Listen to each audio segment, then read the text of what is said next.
पिंपरी चिंचवडमध्ये पावसाची संततधार सुरू आहे। पुणे हवामान विभागाच्या वतीने अतिवृष्टीचा इशारा देण्यात आला। नागरिकांना योग्य ती खबरदारी घेण्याचं आवाहन करण्यात आलं आहे। हिंगोली जिल्ह्यामध्ये जोरदार पावसाला सुरुवात झाली। अचानक आलेल्या पावसाने नागरिकांची तारांबळ उडाली, तर जोरदार पावसामुळे शेती पिकांचं मोठं नुकसान झालं आहे। पुण्यामध्ये मुसळधार पाऊस सुरू आहे। अनेक सखल भागामध्ये पावसाचं पाणी साचलंय, तर मुसळधार पावसाने नागरिकांची तारांबळ उडालेली आहे। उल्हासनगरमध्ये विजांच्या कडकडाटासह मुसळधार पावसाने हजेरी लावली। सखल भागामध्ये पाणी साचायला देखील सुरुवात झाली। अनेक ठिकाणी रस्ते जलमय झाले। मुसळधार पावसाने नागरिकांची तारांबळ उडालेली आहे।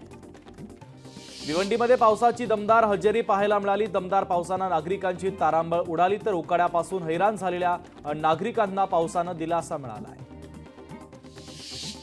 जळगाव जिल्ह्यामध्ये पावसाने जोरदार हजेरी लावली। 3 दिवसांपासून मुसळधार पाऊस सुरू आहे। पावसाने कापूस आणि सोयाबीन पिकावर परिणाम होण्याची शक्यता आहे। पावसामुळे शेतकरी संकटात सापडलेला आहे।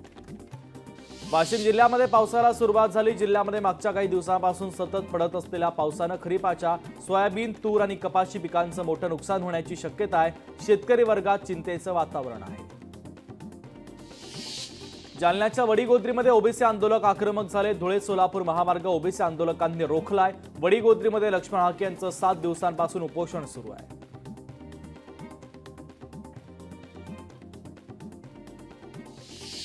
कोल्हापूरमध्ये अनुदानासाठी विनाअनुदानित शिक्षक आक्रमक झाले। विविध मागण्यांसाठी शिक्षण उपसंचालक कार्यालयाच्या समोर आंदोलन करण्यात आलं। पोलीस आणि आंदोलकांमध्ये झटापट देखील झाली।